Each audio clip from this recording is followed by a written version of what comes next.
Welcome. Today we are going to see about the third unit, which is DC electrical machines and transformers. Today we will be seeing a topic on construction of a DC machine. Construction of an actual DC machine has several hardware parts put together. First one is the frame, that is the magnetic frame or yoke, pole core and pole shoes, pole coil or field coil, armature core,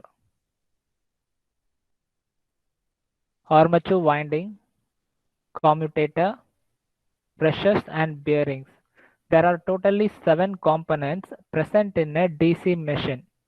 Here, the term DC machine represents a DC motor as well as a DC generator.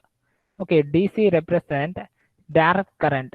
You should provide a direct current, that is a battery source, to the machine to run or a machine to produce energy. Okay, the same DC machine can be used as a generator as well as a motor. If you have a DC machine, if you supply electrical energy to the machine, then the machine will act as a motor. Okay, if you supply mechanical energy to the machine, then the machine will act as a generator.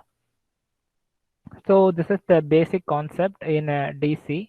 Here, in this topic, you will be seeing only the construction of the DC machine and the parts associated with the DC machines. There are 7 parts, which are magnetic frame or yoke, pole cross, pole cores, pole shoes, pole coils or field coils, armature core, armature winding or conductors, commutators, brushes, and bearings. Okay, these 7 parts will be connected and the complete setup will look like a DC machine. So you can see this is the complete constructional structure of a DC machine. You can see the complete assembly of the DC machine over here. This DC machine can act as a motor as well as a generator. You know, a motor is a electrical machine which will convert electrical energy into mechanical energy. You need to give input as a electrical energy, then the output of a DC motor will be the mechanical energy. That means the shaft of the motor will rotate, and this mechanical energy can be converted to do some useful works like driving a fan or making a lift hoist, something like that. Similarly, there is another thing known as a DC generator. Okay, this same machine can also act as a DC generator. So there is no different thing. Okay, this same DC motor can act as a DC generator. How? The principle is reversed. You need to give the mechanical energy in the shaft of the machine so that the machine will give the output of electrical energy. So if you input of mechanical energy, then the same machine will give you a output of electrical energy. So the conversion of mechanical energy into electrical energy and electrical energy into mechanical energy is done by the same machine. So this is a common construction for both motor and generator of a DC machine. So you can see several parts in the machine. You can see this is the yoke, and here is the fixed poles and the brushes over here, and this one is the shaft, and here this one is the commutator, and these are the feet of the machine where the machines will stand in its own. So here these are the armature conductors, field windings, etc. So here we are going to see the complete assembly in step by step. First we will be seeing about yoke. Here this one is the yoke, you can see, and this is the main part, which will be the body part. Here inside this part only your machine will be constructed. When you see from outside, this metal casing can be observed as a physical view, but the inside of the machine cannot be seen. Okay, it will be a cover. The yoke will provide a cover, and it will provide a magnetic core. Okay, let's see in step by step. Yoke provides mechanical support for the poles and act as a protecting cover for the whole machine. So this yoke will be the mechanical support. Okay, the complete machine will be present inside here. So this yoke will provide you a mechanical support, and all the poles, armature windings, pole fields, commutator, brushes, shaft, everything will be present inside the yoke. Okay, the main parts present in the yoke are the terminal box over here. Here you need to provide the connections for the terminal box and the machine to run. And here is the lifting eye. Here you can connect a rope to lift the machine. The machine may weigh up to, that is a big machine, may up to some 10 kilograms to 20 kilograms. It depends on the rating of the machine. So to lift the machine, you can use this lifting eye over here as well as here. And these are the feet for the machine where you can make the machine to stand. It carries the magnetic flux produced by the poles. Yoke will carry the magnetic flux which is produced by the field poles. Here, this yoke is cylindrical in shape, and this cylindrical shape yoke will carry the magnetic flux which is provided by the poles. You know, the magnetic principle is used to drive the machine, so the magnetic flux need to be produced and circulated around the machine. So the yoke will be a carrier for magnetic flux which is produced by the poles which is present in the machine. Yokes are made up of cast iron. So the material used for creating the yoke of a DC machine is cast iron. The modern process of forming the yoke consists of rolling a steel slab round a cylindrical mandrel. So a complete steel slab is wounded in a round shape, and the cylindrical mandrel is made. And at this spot, you can see there are a cross-sectional view. There is a cut over here, and this cut is being welded. The feet and the terminal box, etc., are welded to the frame afterwards. You can see after making this cylindrical hollow yoke, the feet, the terminal box, and the eyes are welded. Okay. Yoke possess sufficient mechanical strength and have high permeability. So the mechanical strength will depends on the yoke. So the yoke is made up of cast iron. So iron has a very high mechanical strength. So this principle will give you a high permeability also. So cast iron will have a high permeability also. The next construction is pole cores and pole shoes. This is the pole shoe and this is the pole core. Here this pole shoe, you can see this pole shoe is mounted in the cylindrical yoke. You can see this is the one part of the yoke which is cylindrical in nature, and this in this yoke the pole shoe which is shown above is being fixed in the yoke. The field magnets consist of pole cores and pole shoes. You can see in the pole cores and the pole shoes, this one is the pole shoe.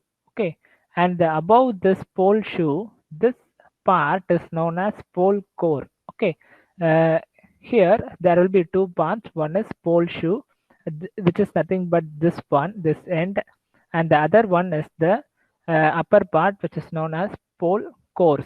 Okay. Pole shoes serve as two purposes. Okay, here this pole shoe has two purposes. One is poles spread out the flux in the air gap and reduces the reluctance of the magnetic path. Here The poles represent electromagnetic coils. You may study about electromagnet in your lower classes. Here the electromagnet is present and this electromagnet is known as poles. So electromagnet will produce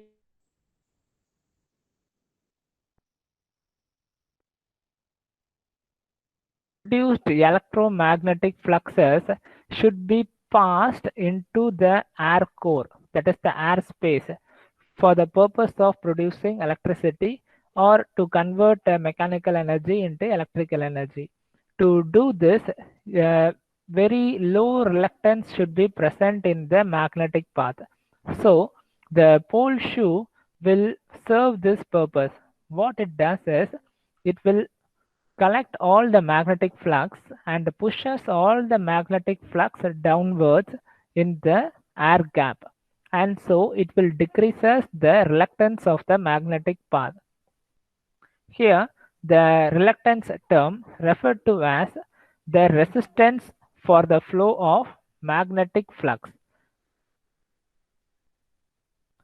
The second purpose for the pole shoe is they support the exciting coil or field coil. So, you know, to create an electromagnet, you need to wound field coils. So, these field coils should be present somewhere in the pole. So, the pole shoe, above this pole shoe, you see these are the pole cores. Above this, the coils will be wounded. So, this will act as a support for the exciting coil or the field coil.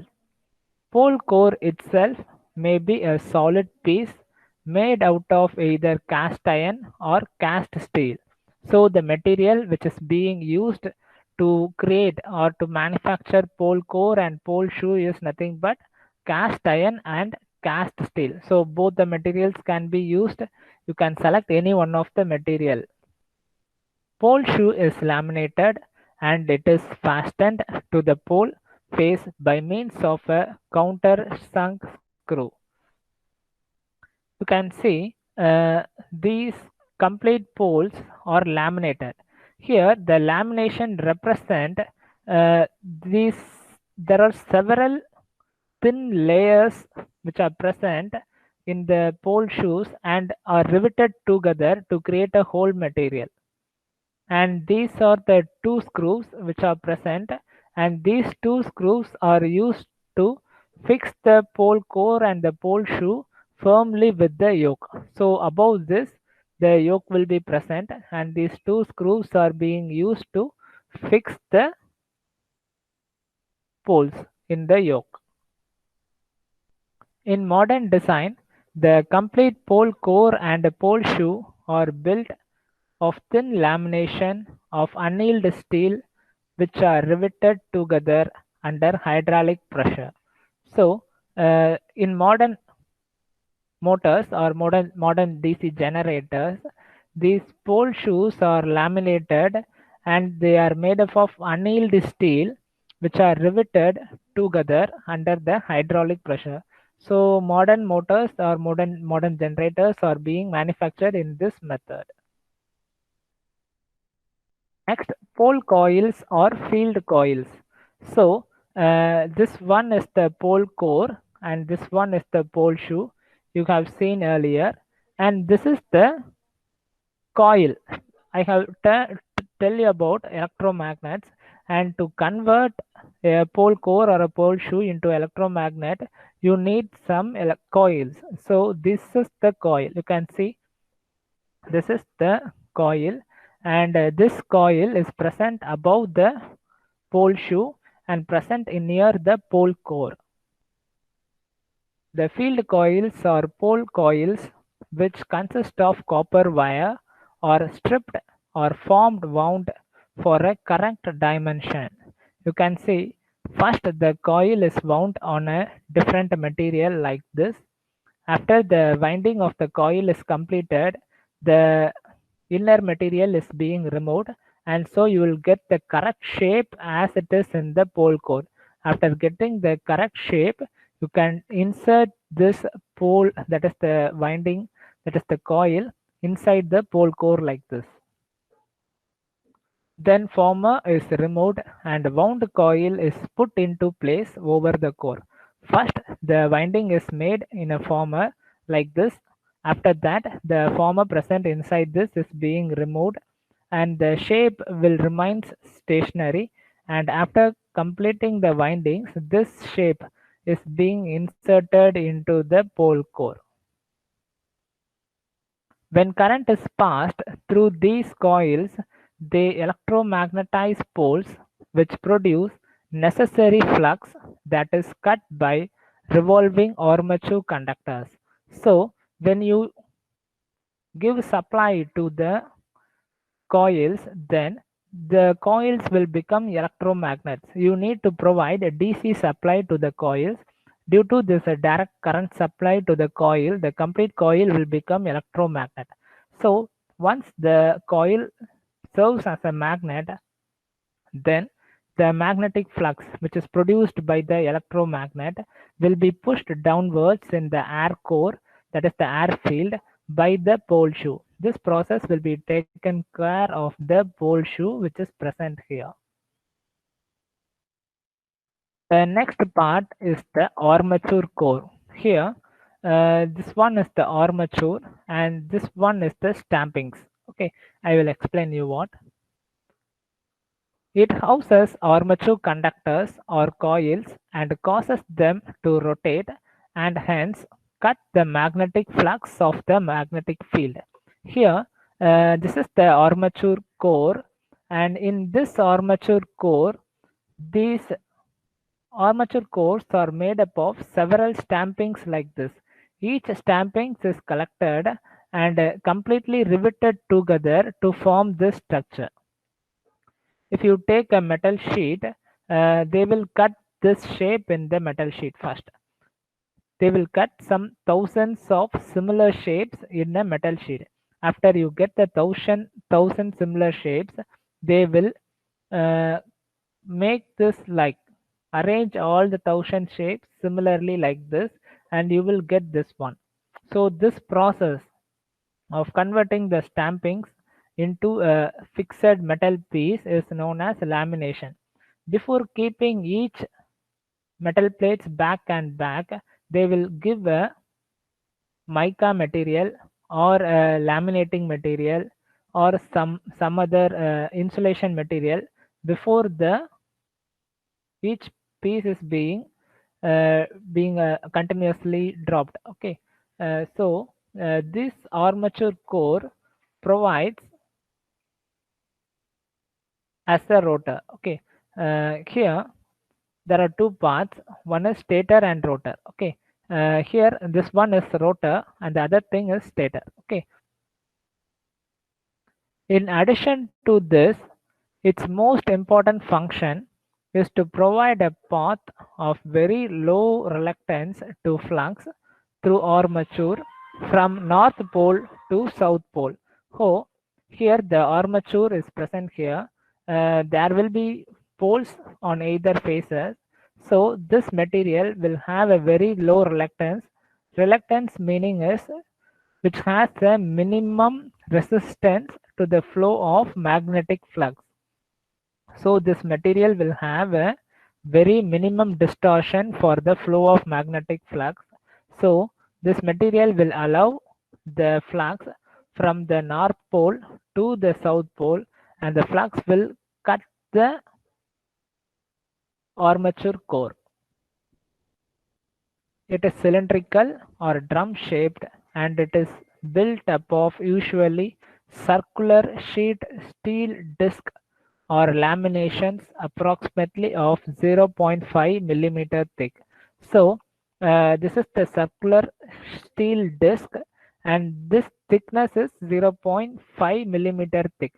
Similarly, 1000 such materials will be present, and these 1000 materials will be arranged to form this. Okay, you can clearly understand. This thickness is 0.5 millimeter. 1000 such materials will be present. These 1000 such materials will be arranged to form this. After forming this shape, the complete structure will be compressed and being riveted, okay, to form a complete core like this. Here, there will be drill holes to provide the air to flow from and out. And here is the slot, and this slot is used to arrange the armature conductors. And here, this one is the keyhole. You can see this one is the keyhole, and this is the slot, and this is the teeth. Okay. Laminations are perforated for air ducts, which permits axial flow of air through the armature for cooling purpose. You can see this is the air hole, and through this air hole, the air will pass into the armature core, and it will reduces the heat produced in the armature for cooling purpose. The purpose of using lamination is to reduce the loss created by or due to eddy currents.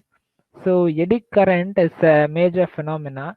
Here, I will explain you eddy current. You know, V is equal to I into R.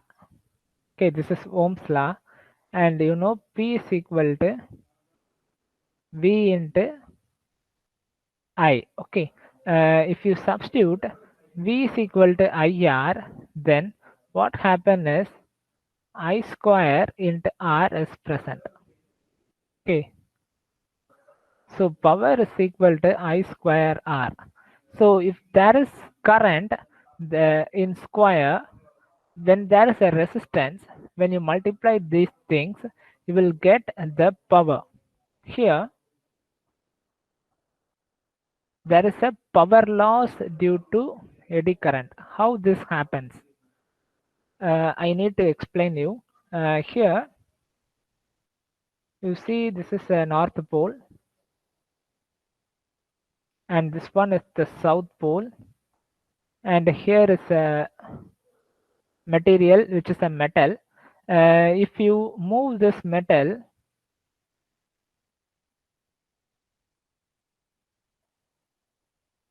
this is the flux passing. Okay, if you move this metal inside the flux, what will happen here is you will get a voltage. Okay, because due to electromagnetic rule, that is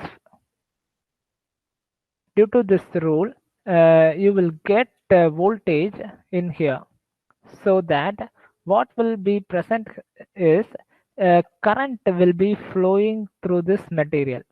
Okay, when the current starts to flow, then the current value is I. Okay, if the current starts to flow through the material, a voltage will be developed.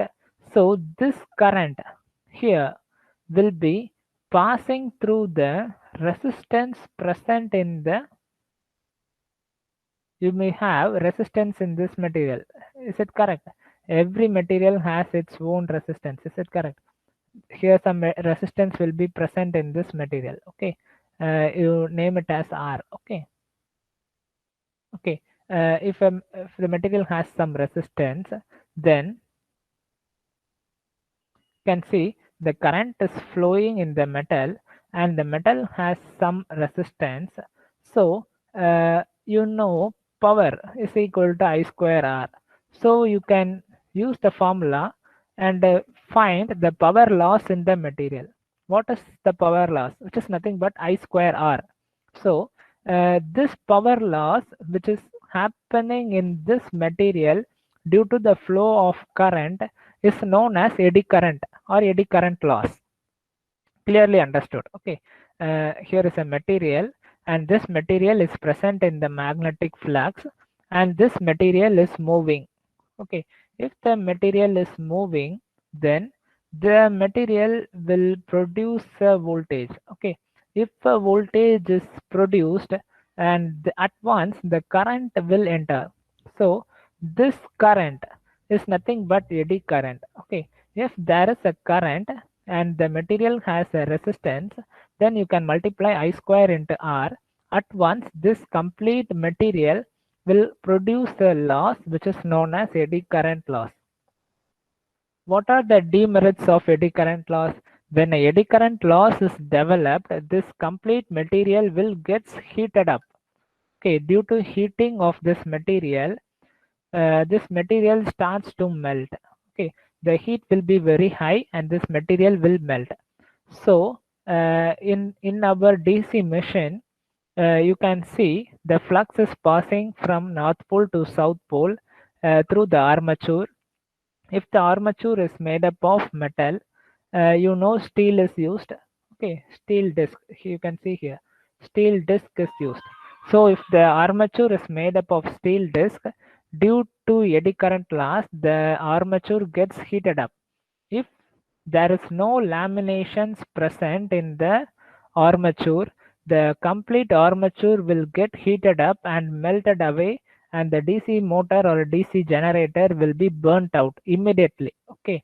To avoid this, we are using lamination. What is lamination? I have explained to you already. Okay, you will have 1,000 discs like this, and all the discs will be laminated using a mica or similar dielectric material, and these complete discs are arranged to form the core like this. Okay, so when you do so, what happens here is the resistance of the single disc decreases. Okay, so you can get the resistance decreased. Okay, the current remains the same. Okay, if you take this single material,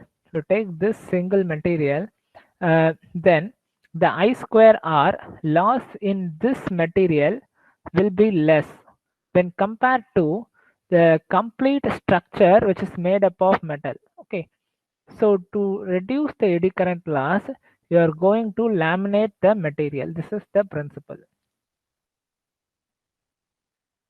Okay, you can see thinner the laminations, greater is the resistance offered by the induced EMF, smaller the current, and hence lesser the I square loss in the core. So this is the principle. You need to laminate the complete armature core as well as field core to reduce the eddy current loss. Otherwise, the losses will be very high and your machine will be damaged within seconds as it is manufactured. Okay. This is the armature winding. Here is the armature and this is the slot. You can see the slots over here. And these slots are being used to fill the armature windings present in it, and these armature windings are connected to the terminals. The armature windings are formally wound. Okay, these are wound armature. These are first wound in the form of flat rectangular coils and are then pulled into the proper shape in a coil puller. Okay, these are wound in a separate way. After that, these wounded armatures are being placed inside the slot, and we use a coil puller to make the coils to fit inside the slot. This slot insulation is folded over above the armature conductors placed in the slot, and it is secured in the place by special hard wooden or glass wedge. So this armature will be rotating. Okay, when the machine starts to rotate, it will be run at a speed of 1500 rpm. So in this greater speed, the armature winding may come out from the slot due to centrifugal force. To avoid this, the complete slot will be closed with the help of a hard wooden or a fiber wedges. Okay, and this one is the commutator. Um, the function of the commutator is to facilitate collection of current from the armature conductor. So from the armature, you can see in the figure, from the armature winding, it is going to the commutator. This one is the commutator. Okay. So the function of the commutator is to facilitate the collection of current from the armature conductor.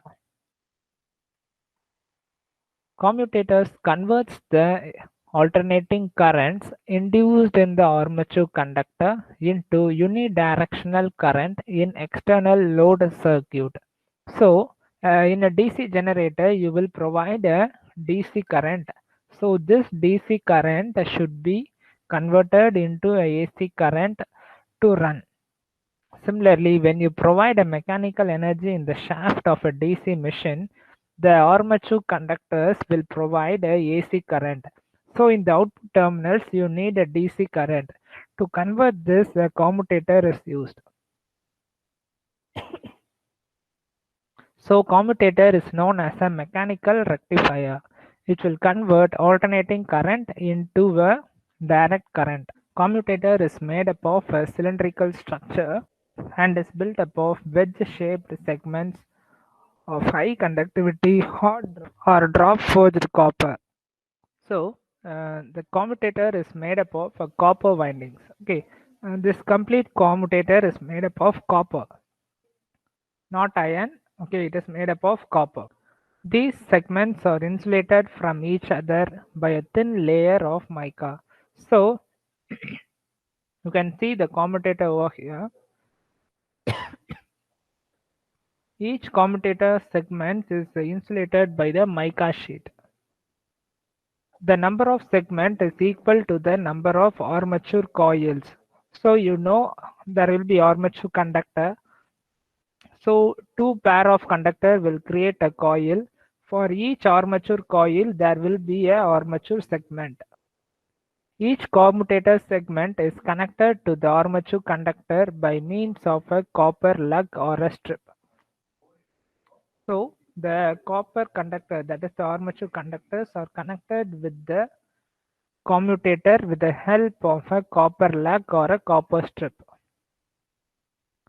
To prevent them from flying out under the action of centrifugal force, segments have V grooves, these grooves being insulated by conical rings. So you know while running the machine will going to run at a speed of 1500 and more. So due to centrifugal force, it should not damage the commutator. To provide an tightening of the commutator rings and the conductors, the V grooves are present and they are insulated by conical rings. The last part is the brushes and the bearings. The brushes, whose function is to collect current from the commutator, are usually made of carbon or graphite and are in the shape of rectangular bar. Here, this one is known as the brush. You can see this is the brush box and this is the adjacent screw, and this one is the carbon brush over here, and this carbon brush will be fixed very close to the commutator, and this brush will touch the commutator. The purpose of the brush is to collect the current or provide the current to the machine when it is running. Okay. If the machine is running at 1500 rpm, no one can touch the commutator or any other armature parts. It will be in rotating. So the only contact material which provides the current input and output from the DC machine is the brushes. So this is the brush, and this brush box will be helping us to touch the running commutator and help us to get the current in or out from the DC machine. These brushes are housed in brush holders, usually of the box type variety. The brush holder is moved on a spindle and the brush can be slid in the rectangular box open at both ends. So the box is present here and both the ends the box can be the brush can be moved.